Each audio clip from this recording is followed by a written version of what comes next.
Hello friends, welcome you all to the Target UPSC Prelims 2021 current event series. Today we are going to discuss current event related to 9th of December 2020. What are the important things? So first is about a particular law that is being expected to be presented in France Parliament, the law which is related to Islamophobia, the law which is expecting to give more and somewhat more unwieldy powers in the hands of British police. What is the context of this particular law? For the second weekend in a row, Paris has been rocked by street protests after government introduced a controversial security bill in parliament that seeks to provide greater power and protection for police forces. Why? You must be knowing about, or you are aware about all the recent developments in France where a teacher was beheaded by a student on the account of fundamentalism, religious fundamentalism. So this is creating a serious issues in European Union also. So what this law and what are the objectives? What do the proposed law seeks to do? First thing, ground and air mass surveillance will be there. That is, mass gatherings will be surveilled through ground and also through air, and powers will be given to the all law enforcement and law enforcement agencies. Restricting the filming of police officers will be there. Then next aspect, what are the opponents of the new law says? What is their objection to? They are saying accountability of police action has been weakened and it could make police force a force that is going for excesses. Then police excesses will go undetected, which could lead to violation of human right, which could lead to perpetuation of vested interest, which could lead to having an action which could be detrimental to person's liberty and human rights. It is an authoritarian law as per the opponent, draconian in character, and most importantly, it will violate freedom of press, which is at the base of any full functional democracy. But what are the supporters of this bill says? They says protecting police officers is prime responsibility as they have been entrusted with the function to take care of security, unity, integrity of nation and of its citizen. Then support by the citizen for this law has been found. Rise of conservatism or fundamentalism as a reaction to rising terrorism, and domestic policies of the France government which aims at curbing all kind of conservatism and fundamentalism in the France. Then second news is very important for prelims, where Himachal Pradesh is trying to get geographical indication tag for some of its important component. What is geographical indication tag? GI tag is a kind of intellectual property protection given to certain processes, given to certain goods on which the native of the people, soil, environment and climate has made certain efforts to make that good a very special of its kind. So this geographical indication tag is given by a registry or an office or registry in Chennai, and the law goes back to the year 1992. So what are these 5 important aspects for which they are expecting to get a GI tag? These 5 important aspects or the 5 important goods are very important, on which you could get a potential question in the UPSC prelims. So what are those 5 tags? Let's go for it. Here, the Himachal Pradesh government is trying to obtain GI tags for 5 of its products. You should remember the names of these 5 products, because by the time prelims come, at least few of these products must be getting or must have GI tag. First is Karsog Kulth. What it is? Kulthi is a legume grown as a kharif crop in Himachal Pradesh. Legume crops are very important for nitrogen fixation. Atmospheric nitrogen is and soil nitrogen is fixed, which is in an absorbable format for the plant. Plants absorb nitrogen in the form of nitrate. I am using this word which is very important. I repeat once again, nitrogen is absorbed by the plant in the form of nitrate. Here remember, this particular plant is rich in amino acid. Then second is Pangi ki thangi. Very interesting name, Pangi ki thangi. What it is? It is a type of hazelnut which is grown in Pangi Valley of Himachal Pradesh. Now you must know where this Pangi Valley located. It is known for its unique flavor and its sweetness. Pangi ki thangi. Then third one is Chamba metal craft. These include items such as metal idols and brass utensils, which are made by skilled artisans in the courts of King of Chamba. Right. Then next one is Chamba Chuk. What it is? It is a chutney made from green and red chilies grown in Chamba Valley. It is a kind of chutney prepared in traditional and unique ways, have its own flavor and taste. And last, fifth is Bharmauri Rajma.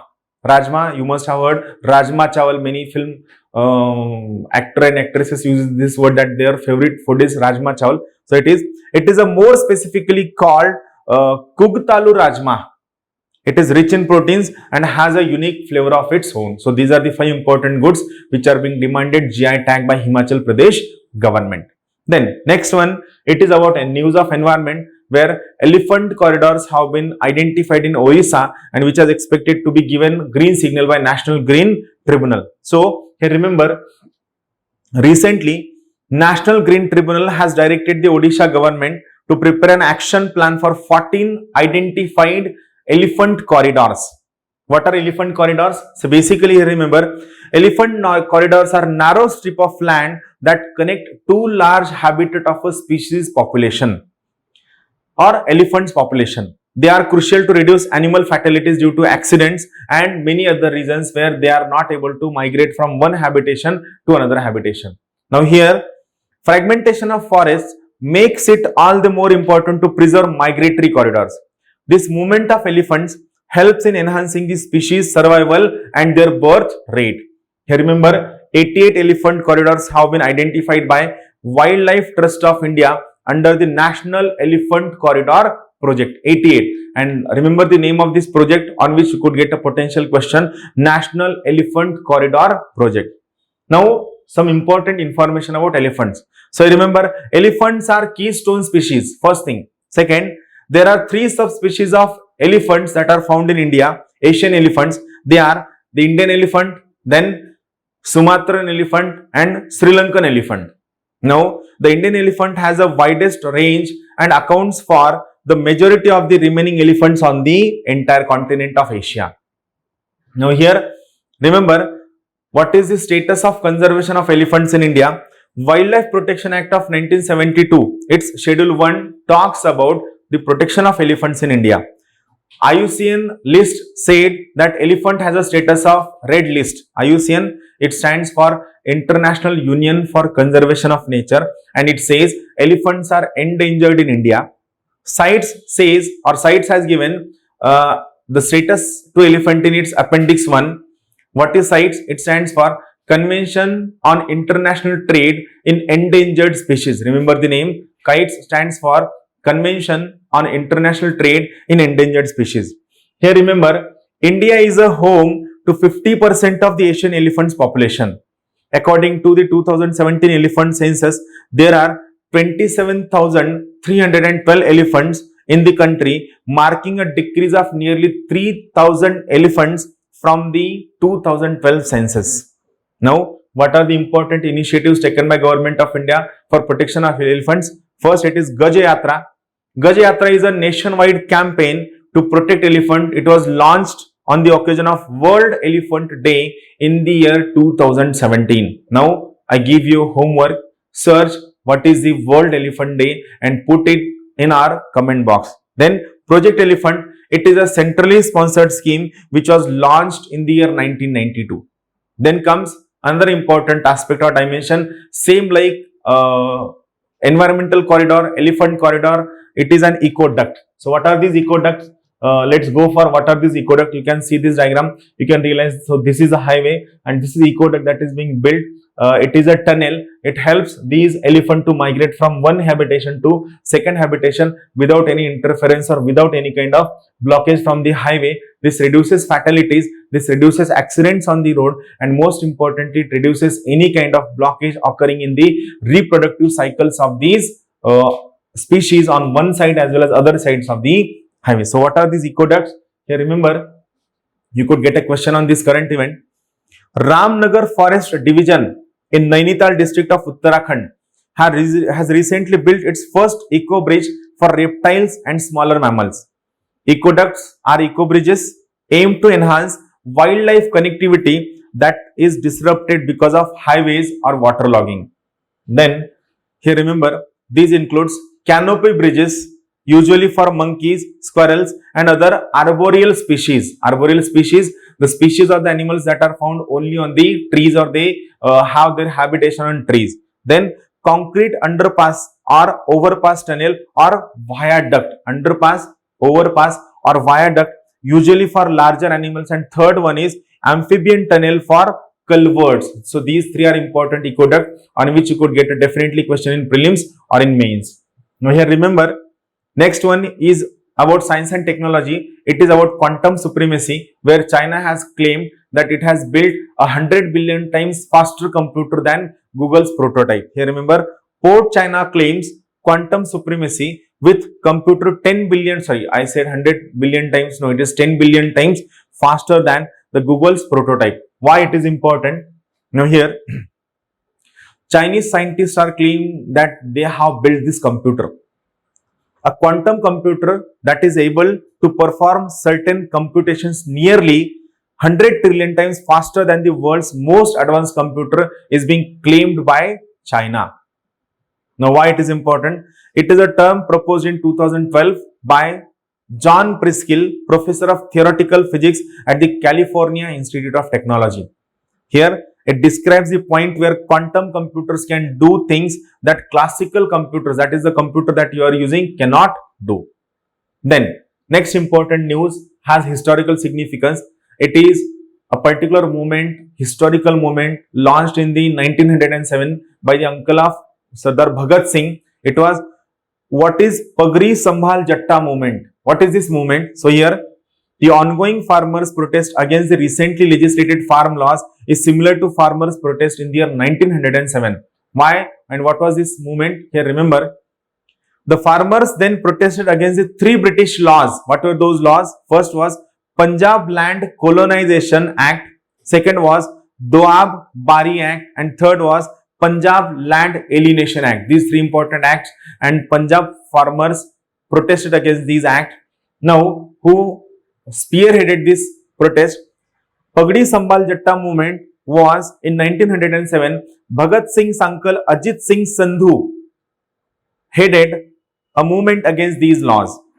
Now, this was later called the Pagdi Sambhal Jatta movement. It has significance. Pagdi Sambhal Jatta movement was a song. It was composed by Banke Dayal, important name. He was the editor of Jhang Sayal, and the song soon became the anthem of the movement. Ajit Singh wrote an autobiography called Buried Alive. So all these four beats are very, very important in all kinds of examination. Then comes another important news. It is about geography. Urban Governance Index, a very, very important index. Here Odisha tops this Urban Governance Index, whereas Delhi is 13th in this Urban Governance Index. Now here remember, this Urban Governance Index was released by Praja Foundation. Here Odisha topped the list of states and Manipur and Nagaland were at the bottom. Now what is this Urban Governance Index? According to Urban Governance Index, Odisha was followed by Maharashtra and third state is Chhattisgarh. Odisha, Maharashtra and third one is Chhattisgarh. Delhi ranks 13th in the list. The state where marked between 0 to 100 was the marks. Here remember, it is based on theme empowered city administration, first point, elected representatives and legislative structure, and empowered citizen, and physical empowerment like physical infrastructure. So Urban Governance Index, this point or this particular case study you can use in your public administration, you can use in your sociology as well as in your political science option also while writing the case study. Then next important news is again from environment. It is about Climate Change Performance Index. It is released by New Climate Institute, German Watch and CAN, that is Climate Action Network. Remember the full form of CAN, it stands for Climate Action Network. Now, rating the 57 greenhouse emitters in the world since 2005. It has been launched since 2005. Now, what it says, those countries account for 90% of the global emission. Now, the index aims to enable comparison of mitigation efforts taken by these countries which are responsible for 90% of the emission, enhance transparency in international climate politics. Then what are key findings of this report? India remained in the top 10 in second consecutive years. China, one of the largest contributor of greenhouse gases, ranked 33rd. In 2020, India slid a position to 10th. India was 31st rank in the year 2014. So these are important data. No need to remember factual things, but here you have to keep a thing. Whatever we are studying is though important for your prelims, it is also important for your mains. What all points can be used in your case study writing must be focused while you are preparing, while you are going through these current event videos. So thank you very much. We'll meet soon for all other important current event series. Thank you. Have a good day. Thank you.